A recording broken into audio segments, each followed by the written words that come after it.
Alright, so definitely looking a lot better. That pressure washer actually took off some of the freaking rhino liner there on the frame. And it's only 1600, so pretty good little pressure washer.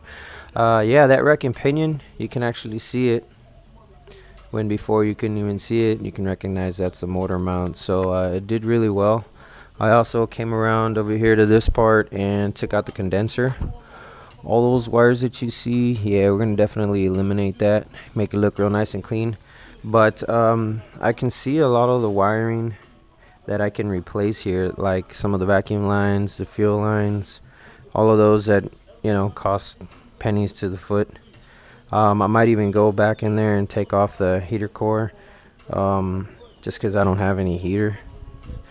The transmission, I really wish I had my flashlight, but it cleaned up really well inside there.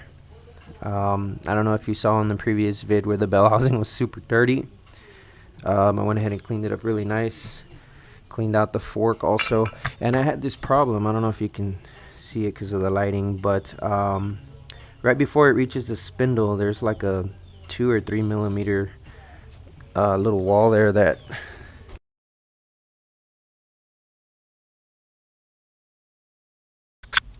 so we're all done on this side. We're gonna get started on the other side. I have to say, this is the first time I've ever actually put on these components on my car, which I thought were just a simple unloosen and bolt back on, but it turns out that they come on and they come off a certain way. I really wish that I could have caught it on camera. I also had to go to the store and buy the 36 millimeter to take out the axle nut.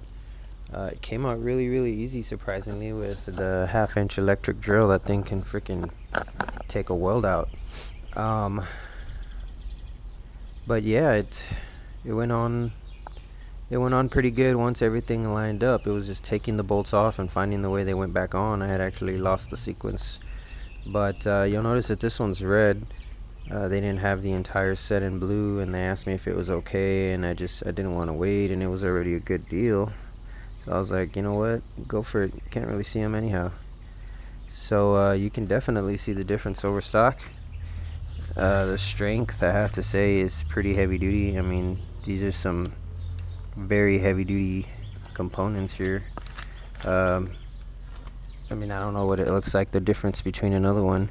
I won't be doing, you know, any freaking competition drifting, so I don't think I'll put it to extreme tests, although I will be doing some quarter-mile times and some street racing, so pretty sure it should be able to hold up to the task.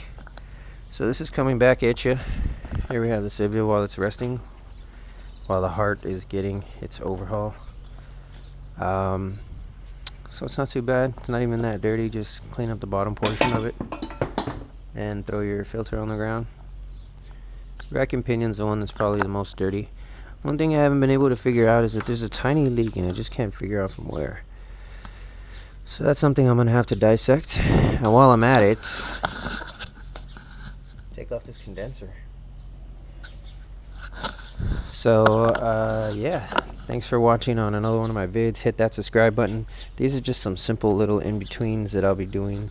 I got another film that I'll be putting up as well, but I'm kind of saving it for the engine so I can continue the parts. So thanks for very much for clicking on my channel once again. Please tune in and keep in touch.